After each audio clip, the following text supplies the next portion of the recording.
Hello guys, in this video I am going to show you how to check out the talk activity of your soundbite or of your talk on the Stereo Let's Talk application. But first I just want to mention, don't forget to subscribe to my channel because at 10,000 subscribers I am going to show you my whole YouTube revenue statistics and growth strategy, how to make money online. Now let's jump into it. First of all, open the application on your phone. After that, tap on this profile button down below in the right side corner. Scroll down and tap on the two talks or talks button down below.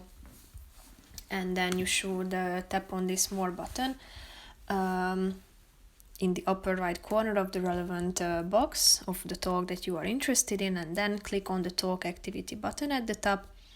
And here you can see the relevant information, including date, talking time, total live listeners, number of plays, messages received and played, the peak listeners, the average listening time, and the talking time. So here you can see all of the relevant information concerning this particular talk that you have selected.